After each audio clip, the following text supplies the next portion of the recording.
Et nous recevons aujourd'hui le chanteur d'opéra suisse Emiliano González Toro. Il est actuellement en tournée avec l'ensemble I Gemelli. Il interprète le retour d'Ulysse dans sa patrie de Claudio Monteverdi.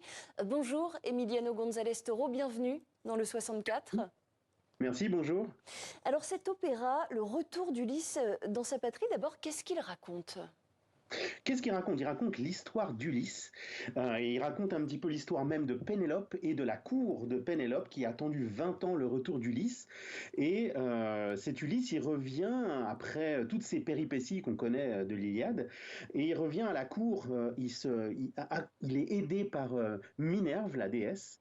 Et elle l'aide à se transformer pour entrer à la cour incognito, pour ensuite assassiner tous les prétendants qui essayent de lui voler son trône. C'est un peu Game of Thrones en fait. Et une fois qu'il les a tous assassinés, il doit convaincre Pénélope que c'est bien lui. Et à la fin, après toutes ces années d'attente, elle finit par admettre que c'est bien lui. Oui, c'est une histoire qui reste effectivement toujours très, très moderne, hein, comme beaucoup d'histoires dans la mythologie. Alors vous, vous interprétez le personnage d'Ulysse. Comment est-ce que vous le décririez, ce personnage ? Qu'est-ce qui le caractérise ? Alors, le personnage en lui-même, c'est Ulysse. Il est extrêmement malin, très intelligent. C'est probablement le plus malin de tous ces héros mythologiques. Il est courageux, il est brave, il est drôle, il a de l'humour, il est très fort, très astucieux. Et puis, quelque part, ça se transmet aussi au niveau musical par Claudio Monteverdi et Badoaro, le librettiste de cet opéra. Et en fait, il en a fait un personnage aussi musicalement qui peut changer un petit peu de voix, qui peut changer d'attitude. Il arrive d'abord sur sa plage abandonnée par les Phéaciens, donc il est un peu perdu, il est un peu en colère et d'un seul coup il transforme son personnage avec l'aide de Minerve en petit vieux. Alors il transforme un peu sa voix comme si c'était un peu le parrain comme ça. Il entre à la cour et petit à petit il retrouve ses pouvoirs et à la fin il retrouve sa stature de héros. Donc c'est vraiment un rôle protéiforme avec beaucoup de façons de chanter et d'interpréter. Alors on va écouter justement un petit extrait du retour d'Ulysse dans sa patrie.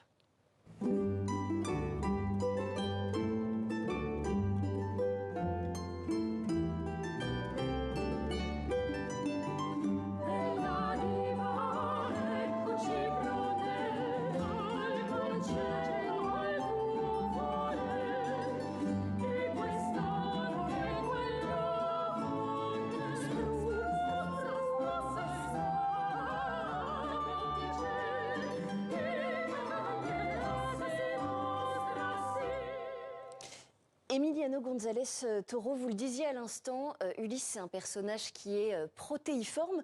Quels ont été sur le plan technique les principaux défis que vous avez dû affronter pour interpréter ce rôle d'Ulysse et toutes ces palettes de personnages ?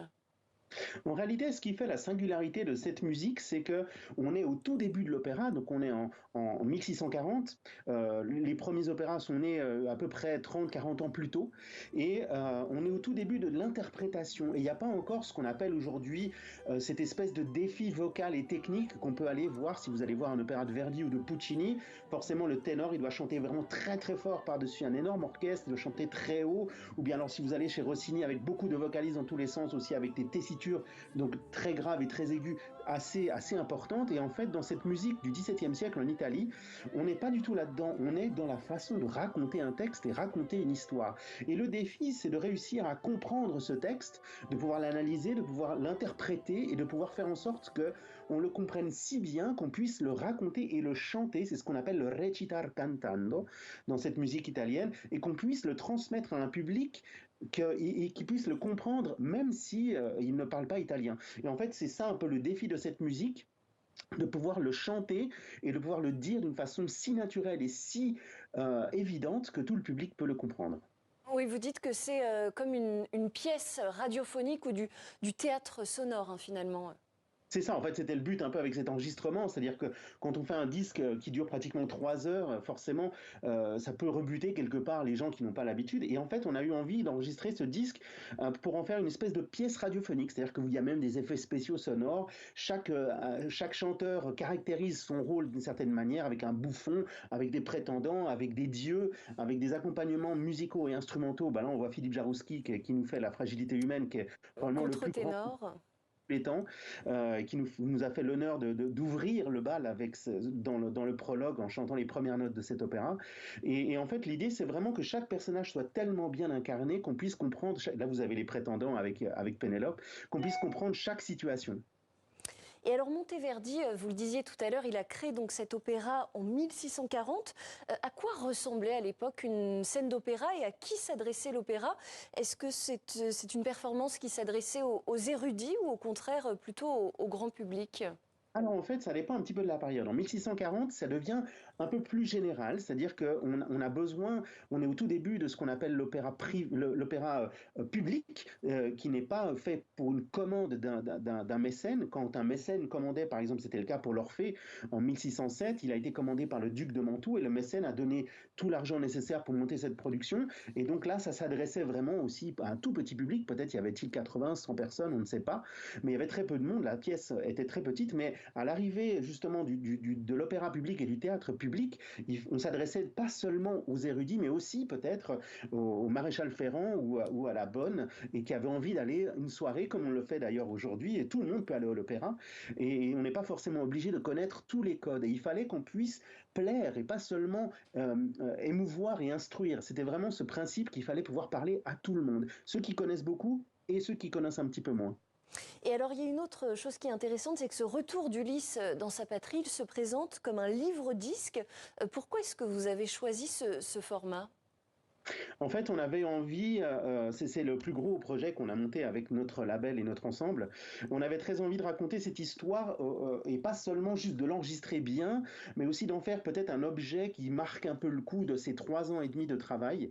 Ça nous a pris beaucoup d'heures de travail, beaucoup de recherches scientifiques, musicologiques, énormément de temps d'enregistrement. Nous avons passé plus de 3 semaines en studio pour enregistrer ça, 1 an et demi de montage et de mixage. C'était vraiment énormément de travail et aussi il y a tout le travail sur le texte de Mathilde Etienne, la co-directrice de l'ensemble I Gemelli, et qui a travaillé sur une analyse du texte qui se retrouve d'ailleurs dans le disque et dans le livre-disque, entre autres avec le livret, les traductions, une interview. Enfin, on a eu envie que le public puisse ne pas juste avoir de la belle musique, mais un Voilà, objet. découvrir cette version enrichie. Merci beaucoup, Emiliano González Toro. Le retour d'Ulysse dans sa patrie de Monteverdi en tournée, donc jusqu'au 4 décembre. Je précise que vous serez en France, en Suisse, en Belgique et en Espagne.